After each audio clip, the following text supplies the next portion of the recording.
Bonjour à vous, c'est Philippe de l'Aiguisoire à Val-David. Je vous fais une vidéo sur les couteaux Asahi. Une deuxième vidéo, en fait, j'en avais déjà fait une il y a quelques années.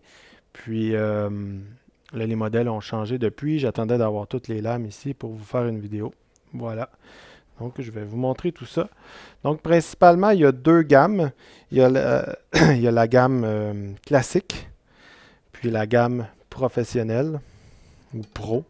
Asahi les nomme comme ça. Donc les lames sont un peu différentes, la forme, les manches aussi, c'est pas le même type de manche. Les matériaux sont différents. L'acier au cœur est différent. Ici, c'est en AUS 10. Puis ici, c'est du VG10 pour le Pro. C'est pas une très grosse différence. C'est vraiment des aciers semblables. Mais dans ce cas-ci, là, le VG10, il est durci un peu plus. Il est à 61 HRC. Dans le cas des classiques, il est à 59 HRC. Donc celui-là un petit peu plus dur. On va pouvoir lui donner un angle d'aiguisage un petit peu plus fin si on le désire. Ça pourrait être un petit peu plus tranchant. Présentement, ils sont tous aiguisés au même angle, donc il n'y aura pas vraiment de différence. Mais voilà. Et peut-être le VG10 est un petit peu plus inoxydable, un peu plus de chrome. Donc ça peut être pratique, par exemple. Va résister peut-être un petit peu plus aux, aux aliments acides. Bon, voilà pour ça. Fait que ce que je vais faire, je vais commencer avec la gamme classique. Donc, il y a le couteau du chef, le Santoku, le petit couteau euh, utilitaire. Ça, c'est vraiment un coup de cœur, personnellement. Les lames sont tracées classiques, les formes justement classiques. La gamme porte bien son nom. Là, c'est des lames à forme très classique. Sauf celui-là. Celui-là, souvent, ce genre de couteau-là, on a moins de talons. Là. C'est plus étroit comme couteau. Là, il y a assez de place pour mettre les doigts. Bref, je vous en reparle. Ça, c'est un petit peu moins classique comme forme. Puis en fait, c'est qu'on a les mêmes lames. C'est les mêmes lames avec les manches différents. Dans le fond, ça, c'est des manches en bois de hêtre, un peu comme les couteaux à pinelle, là. C'est du hêtre canadien. Donc, c'est un bois vraiment intéressant. Par contre, il faut faire attention, c'est un bois qui est quand même assez, qui peut devenir poreux avec le temps, là. Donc, c'est bien de toujours les huiler. Puis là, il y a vraiment eu un traitement, là, mais après un certain temps, là, aussitôt que vous voyez que l'eau rentre un petit peu dedans, traitez-le, puis ça va durer des décennies, là. Sinon, ben, ça peut se mettre à travailler. Il va y avoir des petits interstices ici là, entre la soie et le manche. Là. C'est pas super avec le temps. Il y a ici, ça c'est du grenadille. C'est vraiment intéressant. C'est un bois qui ressemble à de l'ébène, mais qui aurait bon, des particularités. En fait, ce serait plus écologique que l'ébène à voir, là. C'est un bois qui vient de Langevin-Forêt à Montréal. D'ailleurs, les manches sont. C'est tout fait à Montréal, les manches. Donc, les lames au Japon, les manches à Montréal. Donc, la grenadille, c'est vraiment intéressant comme matériau. J'apprécie vraiment parce que c'est très, très imperméable. C'est très étanche. Particulièrement étanche. Donc, tu sais, pour un couteau qui a moins besoin d'entretien, je dirais celui-là versus ces manches-là. Euh, c'est presque lisse, là. En effet, ça fait penser à l'ébène. Je pense qu'en anglais, ils appellent ça du blackwood. Donc voilà pour ça. Pour ce qui est des formes, le couteau de chef, bon, très classique. Il est bien équilibré. En fait, le centre est ici, donc quand on le tient comme ça va vraiment bien. Les Asahi, une autre version d'avant était un petit peu plus vers la lame. Le poids était à peu près, le centre est à peu près ici, là. Donc là, il est mieux équilibré en fait. Vraiment intéressant. Sont pas mal tous comme ça en fait. On est là, là. Ouais, voilà. Santoku, la forme Santoku classique, là, rien de plus classique. Celui-là, vraiment intéressant. Comme je disais, petit couteau utilitaire. Le manche, il est vraiment plus petit. Il se tient vraiment bien. Donc, pour faire des oignons, tu sais, les trucs du quotidien, vraiment intéressant. C'est sûr que si vous avez juste si vous avez un seul couteau euh, japonais, dans votre maison, peut-être que je ne prendrais pas juste lui. Tu sais, ça va bien avec un autre. Ou un petit comme ça, puis un couteau du chef européen, par exemple, ça pourrait être intéressant. Si vous avez juste un couteau, bref, celui-là va peut-être pas être assez long. Mais pour à peu près tous les tâches du quotidien, ça peut vraiment être bien. Puis il y a de la place ici quand même pour plusieurs années, là, avant si on le voit, là, on en a pour un bon 15 ans facile, là. Puis lorsque la lame va être plus usée, euh, ben on va pouvoir l'utiliser comme un couteau utilitaire standard, là, comme si on prend là, les anciens modèles. Tu sais, là, c'était plus étroit ici. Donc, c'est des couteaux qu'on va travailler plus avec la pointe qu'avec le talon.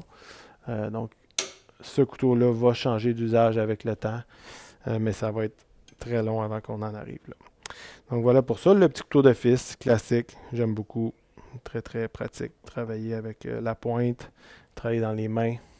Super couteau. Donc, voilà. Fait que ça, c'était pour la gamme classique. Je vais vous montrer la gamme professionnelle. Vraiment intéressante comme gamme. J'ai été pas mal étonné de la qualité des produits, là, je vous dirais. Hein, je vais tout vous les montrer ici. Ben, dans le fond, je vais alterner là, les essences de bois. Là, ça va être plus simple. Voilà, comme ça. Comme ça. Puis le couteau d'office. Donc, il y a deux types de bois. Il y a ça, vous allez pouvoir voir là, les photos sur mon site. Là, vous pouvez voir de plus près, là, voir la texture. Là. J'ai vraiment fait attention à m'assurer de faire un bon focus. Là. Euh, donc, ça ici, c'est de la loupe d'érable. Donc, de la loupe, là, c'est une partie de l'arbre. Je suis pas sûr d'avoir compris. Je pense que c'est une forme de maladie ou de cancer. Là, bref. C'est des parties qui donnent vraiment là, des manches formidables. Euh, c'est noirci, donc on dit que c'est de l'érable qui a été noirci et stabilisé. Donc, c'est des manches qui sont très, très, très imperméables. Là. C'est particulièrement imperméable. Donc, ça, c'est pratiquement pas d'entretien. C'est sûr, peut-être après un certain temps, ça pourrait devenir poreux, mais ça m'étonnerait beaucoup parce que je pense que c'est vraiment fait sous vide. Là. Donc, il ne devrait pas vraiment avoir d'eau qui rentre là-dedans. Pour ce qui est du dessus-là, ça c'est du noyer. Le noyer, lui, est plus naturel. Là. C'est vraiment du bois naturel qui a été traité. Il est mieux traité que les anciens. En fait, il l'est plus. Là. Les anciens, là, il m'en reste un peu ici, c'était plus naturel là, comme traitement. Là, on a mis une huile qui est plus... je pense que c'est du Livos, là, si je ne me trompe pas, qui est plus imperméable. Mais c'est sûr qu'après quelques temps, vous allez le voir, il va devenir un peu plus pâle, puis il va falloir le huiler une fois de temps en temps. Voilà pour ça. Ça pour l'huile, huiler les manches, les planches, tout ça, vous pouvez aller voir mes autres vidéos en lien avec ça. Donc voilà, des manches formidables. J'aime l'idée.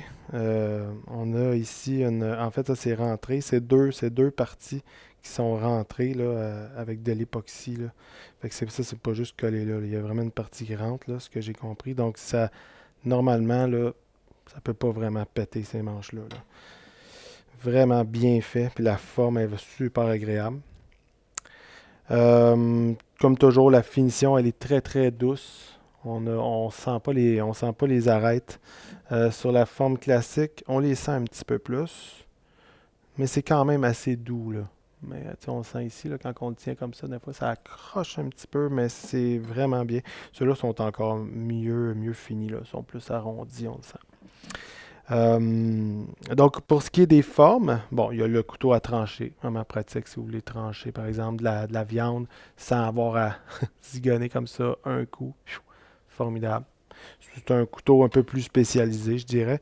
Le couteau du chef, très très polyvalent, très bien fait. Ça, c'est des formes un petit peu moins traditionnelles, euh, avec une pointe un petit peu plus acérée, donc un peu plus agressive, je dirais.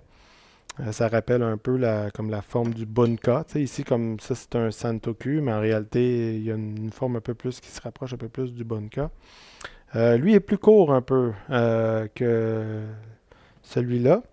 Un peu plus précis, vraiment intéressant. La hauteur de la lame est toujours aussi haute par contre. Ça, c'est vraiment intéressant. C'est un couteau qui va durer des décennies. Ça n'a pas de fin, là. Avec un manche comme ça en plus. Vraiment intéressant. Le petit couteau, en fait, c'est pas mal la même forme que ceux-là. On est pas mal dans les mêmes formes au niveau du talon. Puis, avec une pointe un peu plus agressive. Puis le petit couteau de fils, vraiment intéressant. Encore là, une pointe un peu plus agressive. C'est pratique les pointes comme ça quand c'est plus acéré. Si vous préparez des oignons, quand vous faites les petites incisions au début, ça rentre mieux. On n'a pas besoin de peser. Dans tous ces couteaux-là, c'est comme ça, mais celui-là va être encore plus facile à insérer, là. Donc on peut travailler plus vite avec ça. Euh, une chose que j'aime beaucoup de ces lames-là, de la série en VG10, je dirais Pro, c'est les moutures ici, qui est très très évidente. On la voit là, on voit la ligne ici de démarcation. On voit que ça plonge à partir d'ici. Donc cette partie-là, elle est nette. Donc quand que je vais vouloir les amincir, ça va être formidable. Oui, en fait, ces aciers-là, c'est des aciers damassés. C'est des aciers damassés en usine, là, évidemment, là. Mais là, je pense qu'il y a 66 couches, là, quelque chose comme ça. Celle-là, c'est vraiment, il y a 3 couches. Enveloppe, c'est très minimaliste, vraiment super pour ça. Puis ceux-là, esthétiquement, là, ça apporte un petit peu plus de cachet. Donc c'est sûr, quand que je vais vouloir les amincir, là, ça va s'amincir très bien. Parce que les couteaux, il faut toujours les amincir avec les années. Ceux-là aussi, ils ont des moutures, mais les moins marquées, les moins évidentes, ça va être un petit peu plus difficile à amincir. Ça se peut que ça altère un petit peu je dirais, l'esthétique du couteau dans plusieurs années, là. Mais sinon, ce ne sera pas un problème, ça va s'amincir de toute façon. Attendez un petit peu. Bon, j'ai pris une pause parce que je voulais réfléchir si j'avais pas oublié quelque chose. Une chose que j'ai pas parlé trop, c'est le profil des lames. Je vais juste mettre une autre caméra. Le profil des lames, c'est vraiment intéressant. Je vais vous montrer. Les couteaux ici, les classiques, ils ont une forme vraiment classique, assez arrondie, donc il n'y a presque pas de plat ici là, sur cette partie-là. L'ancien modèle avait des bons plats ici. C'était intéressant pour travailler comme ça. Mais si on veut travailler vraiment comme ça, cette forme-là, elle est vraiment parfaite. Donc, sont tous comme ça, là. Il y a presque pas de plat, là. On le voit là. Puis, dans les professionnels aussi, c'est pas mal ça. Quand on tombe dans le couteau du chef, lui, il y en a un petit plat. Comme on a une plus longue lame, on a pu se permettre ça. Donc, il y a vraiment une partie ici, là, à peu près sur... toute cette partie-là ici, là, elle est pas mal plane. Fait que ça peut être pratique si vous voulez travailler comme ça. Vraiment faire le mouvement comme ça. Là, je l'exagère, là, mais parfois, ça peut aller plus vite. Donc, vraiment intéressant aussi pour ça. Et voilà, fait que c'est pas mal ça, je vous dirais. C'est des couteaux. Moi, j'ai vraiment été étonné. Là j'ai parlé à Samuel là, qui a fondé Asahi. Puis là, je lui disais, puis là, tes modèles, penses-tu que ça va se stabiliser dans le temps? Puis c'est ça, là, je pense que on a vraiment atteint quelque chose là, avec Asahi là, en termes de qualité. Euh, il m'a parlé peut-être qu'éventuellement, il y aurait des couteaux semblables, mais avec des aciers de la métallurgie des poudres. Peut-être que ça va venir, ça peut être intéressant. Plus difficile à aiguiser comme couteau, mais ça peut rester aiguisé plus longtemps. Il y a certains avantages. Le coût, c'est sûr que c'est plus cher, ces aciers-là. Mais bon, à voir. Probablement une troisième vidéo, je vais vous présenter des couteaux Asahi avec métallurgie des poudres. Mais pour le moment, avec le VG10, avec ses avantages, facilité de déguisage et tout ça, on a vraiment là, c'est formidable. Je suis vraiment content des modèles de Asahi en ce moment.